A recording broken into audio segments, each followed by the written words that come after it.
जय सियाराम मित्रों, फरी पाछा આપણે ચેપ્ટર નંબર 4 ના રિવિઝનમાં આગળ વધીએ છીએ। આજનો ટોપિક છે ગેલ્વેનોમીટરનું એ મીટરમાં રૂપાંતરણ। હવે એ મીટર જે છે એ પ્રવાહ માપવા માટેનું સાધન છે।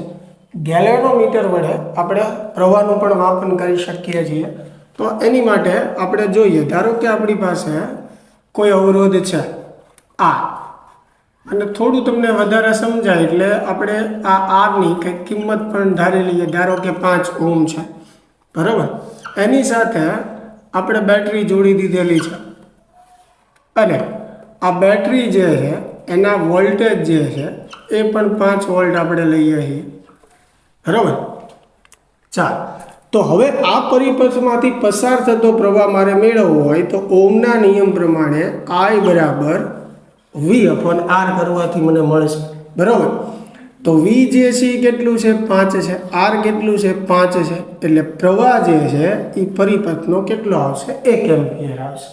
એટલે કે આ પરિપથમાંથી પસાર થતો પ્રવાહ 1 એમ્પિયર છે। હવે મારે એને પ્રેક્ટિકલી માપવો છે ગેલ્વેનોમીટરની મદદથી। તો સીધી વાત છે કે પ્રવાહનું મૂલ્ય શ્રેણી જોડાણમાં જે છે એ સમાન હોય, એટલે અહીં મારે ગેલ્વેનોમીટર જે છે આ અવરોધ સાથે શ્રેણીમાં જોડવું જોઈએ। એટલે હું અહીંયા ગેલ્વેનોમીટર જે છે એ જોડીશ શ્રેણીમાં, બરાબર। અને આ ગેલ્વેનોમીટરનો કંઈક અવરોધ પણ હશે, અને ધારો કે એ અવરોધ જે છે એ 2 ઓહમ છે, બરાબર। આ અવરોધ આપણે જે લીધો હતો જે 5 ઓહમ હતો, તો આ અવરોધ સાથે ગેલ્વેનોમીટરને પ્રવાહ માપવા માટે શ્રેણીમાં જોડ્યું। તો આ શ્રેણીમાં જોડવાથી શું થશે? તો કે આ બંને અવરોધો હવે શ્રેણીમાં થઈ જશે, કારણ કે ગેલ્વેનોમીટરને પણ પોતાનો કંઈક અવરોધ હશે। એટલે ટોટલ અવરોધ જે છે 5 + 2 એટલે 7 થઈ જશે। એટલે હવે જ્યારે આપણે પ્રવાહ મેળવવા જઈશું I બરાબર V/R, તો V જે છે એ 5 છે, અને હવે કુલ અવરોધ જે છે એ કેટલો છે? 7 છે। તો હવે સીધી વાત છે કે 5/7 કરશું એટલે જવાબ આપણને 1 નહીં મળે, 1 કરતાં ઓછો મળશે, 0.4 સમથિંગ મળશે, બરાબર। Sorry, 0.7 something. તો 1 કરતાં પ્રવાહ ઓછો આવશે। એટલે એનો અર્થ એવો થયો કે પરિપથમાંથી પસાર થતો પ્રવાહ 1 એમ્પિયર છે, બરાબર। અને પ્રેક્ટિકલી મારે એને માપવો છે, એની માટે હું પરિપથમાં ગેલ્વેનોમીટર જોડું છું। તો ગેલ્વેનોમીટર પણ પ્રવાહ કેટલો દર્શાવવો જોઈએ? 1, તો એ સાચું માપન કરે છે એમ કહેવાય। પણ જ્યારે આપણે એને પરિપથમાં સીધું શ્રેણીમાં જોડી દઈશું ત્યારે પરિપથનો અવરોધ જે છે એ બદલાઈ જશે, એટલે એ પ્રવાહનું માપન ઓછું કરશે। એટલે કે જે આવર્તન બતાવશે એ ઓછું બતાવશે, જે ખોટું છે એકચ્યુઅલ કરતાં। એટલે સૌથી પહેલી વાત કે ગેલ્વેનોમીટરને પરિપથમાં સીધું શ્રેણીમાં જોડી શકાતું નથી, કારણ કે પરિપથનો અવરોધ બદલાઈ જાય છે, જેથી સાચા પ્રવાહનું માપન થઈ શકતું નથી। ચાલો, બીજી મુશ્કેલીની વાત કરીએ તો ગેલ્વેનોમીટરની અંદર જે કોઇલ વપરાય છે, એટલે કે જે ગૂંચળું, એ એકદમ પાતળા તારમાંથી બનેલું હોય છે।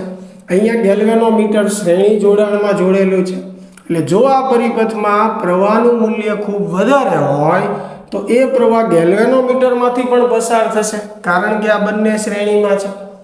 અને એના લીધે ગેલ્વેનોમીટરની કોઇલમાંથી જ્યારે પ્રવાહ પસાર થશે ત્યારે પ્રવાહના લીધે ઉષ્મા ઉર્જા ઉત્પન્ન થશે, અને વધારે પડતી ઉષ્મા ઉર્જા ઉત્પન્ન થવાથી ગેલ્વેનોમીટરના ગૂંચળાને નુકસાન થશે।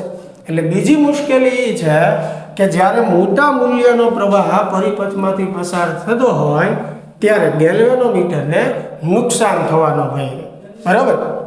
તો ગેલ્વેનોમીટરને સીધું શ્રેણીમાં જોડવાથી આ 2 તકલીફો અહીંયા સર્જાય છે। એક તો પરિપથનો અવરોધ બદલાય છે, જેથી કરીને સાચા પ્રવાહનું માપન નથી કરી શકાતું, અને બીજું ગેલ્વેનોમીટરને નુકસાન થવાનો ભય રહે છે। તો આ મુશ્કેલીના નિવારણ માટે એકદમ નાના મૂલ્યનો અવરોધ ગેલ્વેનોમીટર સાથે સમાંતર જોડાણમાં જોડવામાં આવે છે। શું કરવામાં આવે છે?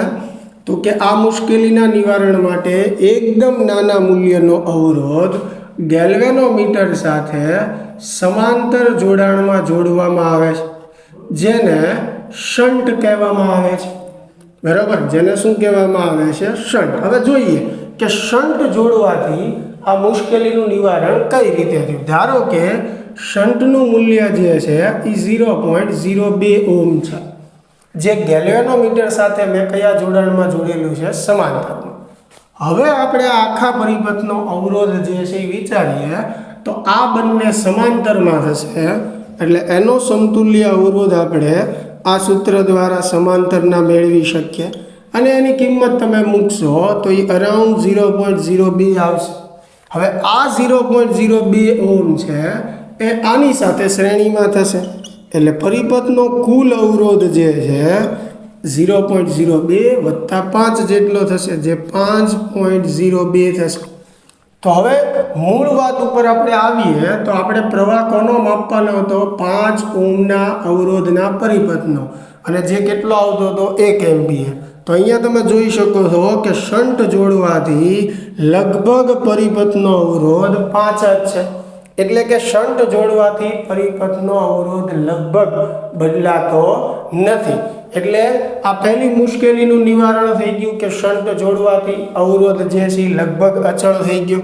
હવે તમે પ્રવાહ મેળવશો V/R, તો V5 અને આ 5.02 એટલે સમથિંગ 0.9998 આજુબાજુ આવશે, એટલે 1ની ઘણું નજીક આવશે. તો આ આપણે સાચા માપનની ઘણા બધા નજીક છીએ.